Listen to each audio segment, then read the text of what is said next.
first quote? Me. Okay. Christians believe that living dynamic activity of love has been going on in God forever and has created everything else. And that, by the way, is perhaps the most important difference between Christianity and all other religions. That in Christianity, God is not an impersonal thing or a static thing, not even just one person, but a dynamic, pulsating activity, a life, a kind of drama, almost, if you will not think me irrelevant, no, irreverent, a kind of dance. C.S. Lewis, what are you saying? What are you saying? What do you guys think it means then? Like, it's not simplistic? Like, God is almost undefinable. Which is what makes it bad. He said, like, he's a dynamic, pulsating activity in life. Like, he's not, you can't pinpoint him to, oh, God's a person. Oh, God's, like, easy to define, because he's not. Yeah. I don't know. That's what makes him God. Like, if it was easy to define, that would be just like silly one of us. Yeah. For sure. Okay. Ea, Asher, Ea. I will be what I will be. Want to read, Amanda? Sure. Then Moses said to God, if I come to the people of Israel and say to them, the God of your fathers has sent me to you, and they ask me, what is his name? What shall I say to them? God said to Moses, I am who I am. And he said, say this to the people of Israel, I am has sent me to you. God also said to Moses, say this to the people of Israel, the Lord, the God of your fathers, God of Abraham, the God of Isaac, and the God of Jacob, has sent me to you. This is my name forever. Thus I am to be remembered throughout all generations. How do you guys relate this Ea, Asher, Ea to the C.S. Lewis quote? The C.S. Lewis quote, like, kind of change how you think of it, or more solidify how you think of it? I think definitely like solidifies because Yeah. we can't even think of a name. We can't even describe God in a name. Like, we just have to call him I am.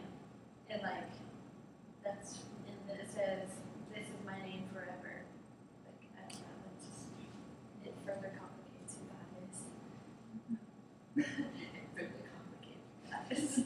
Well, and, like, he's kind of setting the precedent, like, I don't need to be defined. Like, I am God, and you need to accept that. Like, you don't need to try to put a name on me.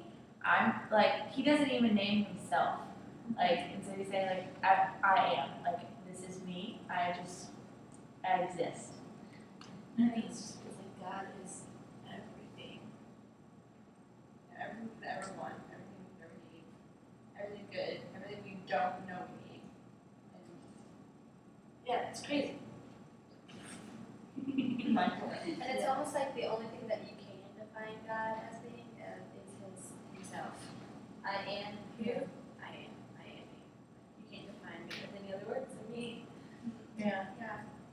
There's this thing, I think it was Talis, or somebody brought it up in our action group about how, like, you can, like, about how a word doesn't define the object defines the word.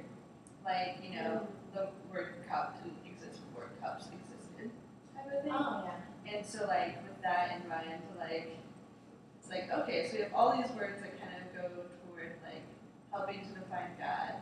But then we have all these words that don't, like, or we have a lack of words for all of this huge, infinite section of him. And so, I don't know, it's just so, like, a lot of times I think the word is the definition of it, is the important part. But the important part isn't the word, the important part is what's actually in existence. Like, it doesn't matter what we call a cup, as long as we know it's a cup.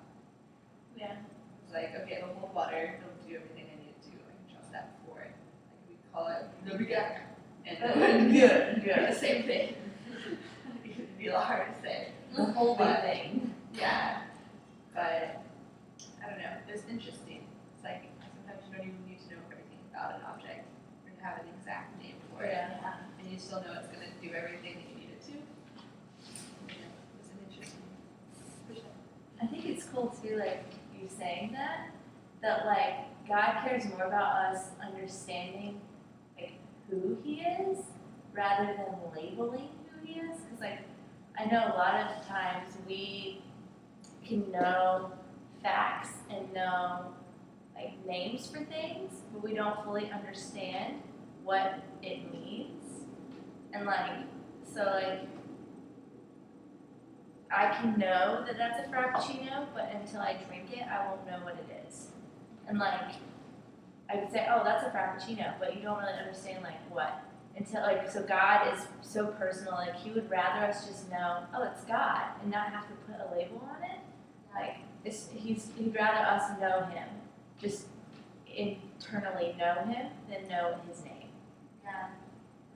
That goes along with like the difference between like having a lot of knowledge about something and having like real wisdom and real understanding of it. Yeah. It's like he wants us to like know him, but not the informational sense. He wants us to know and understand all of him and like have a have a relationship with and all those things.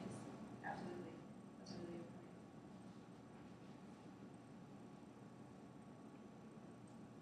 Okay. Okay. If you were to ask a non-believer what their definition of love is, what would they say? Definitely, I have an obsession with the word love all through project and all the types of love, and so I definitely think that they would do like the whole, I think it's like ethos love. So it's more like an emotion, something that I think we watched like 500 Days of Summer last night. Oh, Yeah, and it's like just like asks him to define love, and he was like he can't define it until you experience it, and then so like the world really puts love as an experience that you have to have, like an emotional experience basically. And it's something that ultimately benefits you, not the other person.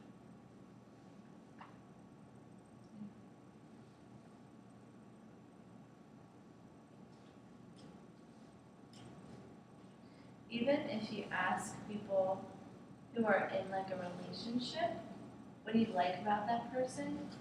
Why do you like being in a relationship with that person? And they like, if you listen to their answers, it's like, well, he's so sweet to me, and he's like really protects me, and just like the way that he talks to me, and like he loves me, and it's all about me. What is he doing for me? And it's like not about, I really love that God is pursuing him, and I love that God uses us to encourage each other towards Christ, and like it's not a mutual like selfless. It's so selfish about like what can I get out of this? It's like, oh, well, he's really attractive, so that boosts my self-esteem that he likes me, or like it boosts like the underlying things that they don't really say but are there. And it's like a really good question to challenge people, like, why are you dating that person?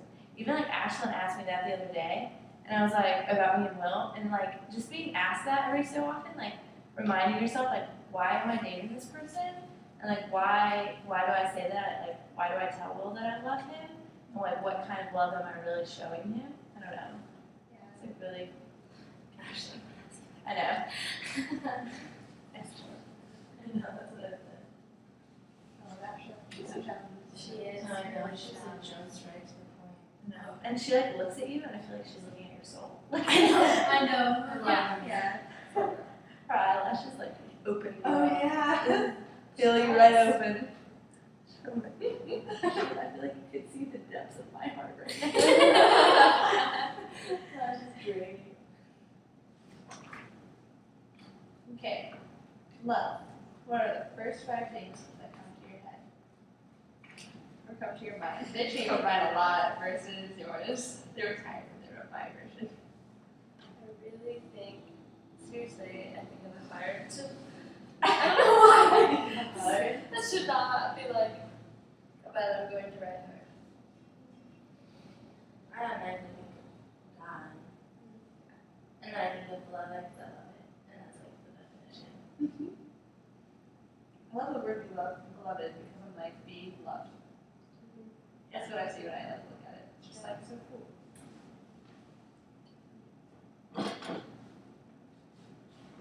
Because I'm like obsessed with agape and what agape love means. I think of like real love and like sacrifice.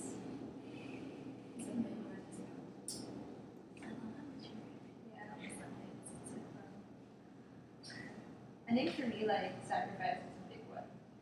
Especially, like, because I love history and things like that, and I love looking at, like, huge battles and really cool stories about how people have sacrificed their lives for the things they love most. And how, like, when people go into battle, like, in the Civil War, they're not going, like, fight for General Robert E. Lee. Occasionally, they fought for a guy named Jackson. That's because he inspired them and they really did love him, and he was a great general. But it was fight for your wives, fight for your children, fight for the people that you love. And, like, that's what they always use as, like, why they would make a sacrifice. It wouldn't be like, fight for the government, like, I feel like nobody will do that. they're not fully invested, like, it's something that they love enough to protect and to, like, lay down their life for, which I always think of the most, like, what greater love is this than a man would lay down his life for his friends? And, like, I don't know. It's just, I wrote down a relationship